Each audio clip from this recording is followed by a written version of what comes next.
अंडा वेज है या नॉन वेज, इसके लिए हमें समझना होगा कि वेज और नॉन वेज की धार्मिक परिभाषा क्या है। देखिए, जिसमें जीवन है, जिसके अंदर हाड़ मांस है, जिसके अंदर रक्त है, वो नॉन वेज की श्रेणी में आएगा, मांसाहार कहलाएगा। वहीं वेज क्या है? वो जो स्थूल है, वो जिसे दर्द नहीं होता, वो जिसमें कटांश है, जिसको काटने से उसकी मृत्यु नहीं होती, उसे वेजिटेरियन शाकाहार कहा जाता है। जब आप आम का फल खाते हैं तो क्या पेड़ की मौत होती है? नहीं ना। आप गेहूं खाते हैं तो क्या गेहूं के पौधे की मौत होती है? बिल्कुल नहीं होती। आप तुलसी पत्र तोड़ते हैं तो क्या तुलसी का पौधा मर जाता है? नहीं ना। बहुत सारी वनस्पतियों की चीजें खाते हैं, उसमें पेड़ की मृत्यु नहीं होती। लेकिन क्या आप अगर किसी मुर्गी की गर्दन काट ले, टांग काट ले, तो क्या वो जीवित रहेगी? खुद सोच के देखिए इस बात को। अंडा मूलतः भ्रूण है। एक तरफ तो हम कहते हैं भ्रूण हत्या महापाप है, और दूसरी तरफ हम किसी का भ्रूण खाते हैं। ये कितना सही है, हमें सोचना होगा।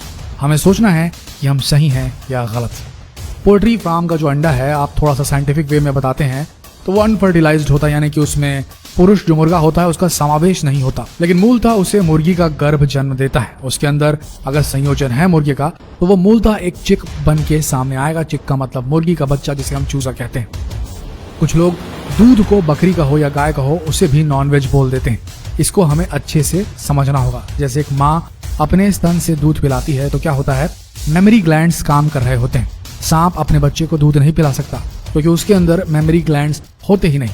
एनिमल किंगडम में मैमल्स एक ऐसी प्रजाति है जिसके पास में मेमोरी ग्लैंड्स उपलब्ध हैं। चाहे वो बंदर हो, चाहे वो कुत्ता हो, सब में मेमोरी ग्लैंड्स होते हैं। ईश्वर ने ये नियत और ये नियामत जो है सिर्फ मैमल्स को दी है। मैमल्स क्या होते हैं? जिनके मेमोरी ग्लैंड्स होते हैं, जिनके वक्ष होते हैं। मात्र मैमल्स को, वक्षधारियों को ही ये ईश्वर का आशीर्वाद है कि आप गर्भावस्था के समय स्तन पान करा सकते हैं। और इस प्रकार से देखा जाए तो एक माँ के दूध को आप नॉन वेज नहीं कह सकते। वो शरीर के एक अंग से निकलने वाला द्रव्य जरूर है जो शरीर उत्पन्न करता है, लेकिन उसमें हनन और पतन नहीं होता है। और एक माँ अपने बच्चे को दूध पिलाती है। गाय को तो माता कहा ही गया है क्योंकि वो सबको दूध पिलाती है, अपने बच्चे को ही नहीं। उसके लिए हर व्यक्ति, हर मनुष्य, चाहे वो रेप्टाइल ही क्यों ना हो, हम सांप को भी तो दूध पिलाते हैं ना। दूध दुहने से जानवर मरता नहीं, इसलिए माँ के स्तन से निकला हुआ जो अमृत है वो नॉनवेज कैसे हुआ, मांसाहार कैसे हुआ? नॉनवेज वो होता है जिसके अंदर जीव की उत्पत्ति हो रही हो। जैसे जब पुरुष और स्त्री आपस में मिलते हैं, या स्त्री ही रक्तस्राव करती माहवारी के समय, वो नॉनवेज हुआ। या पुरुष जिस प्रकार वीर्य का उत्पादन करते हैं, वो नॉनवेज हुआ। नॉनवेज कहलाएगा। जिसमें जीवन देने की क्षमता हो, हम इसको नहीं खा सकते, ये मांसाहार है। आप जानते हैं नॉन वेजिटेरियन और वेजिटेरियन में धार्मिक फर्क क्या है? एक जहां जीवन का हनन और पतन ना हो वो वेजिटेरियन है, और जहां पर जीवन का हनन और पतन हो रहा हो वो नॉन वेजिटेरियन है। जब आप प्याज उखाड़ लेते हैं तो पौधे की मृत्यु हो जाती है, इसलिए वो मना है। आलू के पेड़ की डेथ नहीं होती क्योंकि आलू की जो रूट होती है वो आलू के ही नीचे होती है। एक आलू आप निकाल लेते हैं तो उसके नीचे दूसरा आलू निकल जाता है, और रूट की डेथ नहीं होती। जहां पर रूट की डेथ हो जाए वो नॉन वेज कहलाएगा, चाहे वो पेड़ हो या पौधा हो, जहां पर किसी की मृत्यु हो रही। पतन के जिम्मेदार हैं, अगर आप जिम्मेदार हैं तो वो नॉन वेज ही कहलाएगा। अब जैसे कुछ लोग हैं जो सिर्फ ये कहते हैं कि हम योक नहीं खाते, अंडे की पीलक नहीं खाते, अंडे की जर्दी नहीं खाते, हम सिर्फ एग व्हाइट खाते हैं। यहाँ पर भी आपको ये बताना चाहेंगे कि एग व्हाइट प्रोटीन है। हमारे शरीर में हमें वेजिटेरियन सोर्स से प्रोटीन मिलता है, वो प्राइमरी प्रोटीन कहलाता है। जितना भी हमें अंडे से, मांस से प्रोटीन मिलता है वो सेकेंडरी प्रोटीन कहलाता है।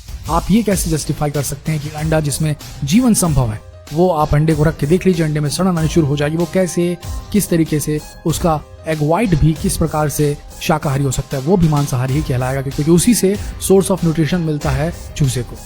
और वैसे भी अंडा जब पुराना हो जाता है तो उसके अंदर से खून निकल आता है, मतलब वहां पर जीवन शुरू हो चुका होता है। आप एग व्हाइट को खाते हैं, वो भी क्या है, जब एग फर्टिलाइज हो जाता है तो उसी एग व्हाइट से ही शरीर बनना तो शुरू नहीं होता, लेकिन चूजे को न्यूट्रिशन तो वहीं से मिलता है। तो किस प्रकार से वेजिटेरियन हुआ? इसमें भी किसी तरह का हनन और पतन तो हो रहा है ना। दूध पीने से किसी प्रकार का हनन पतन नहीं होता, पनीर खाने से नहीं होता, दही खाने से नहीं होता।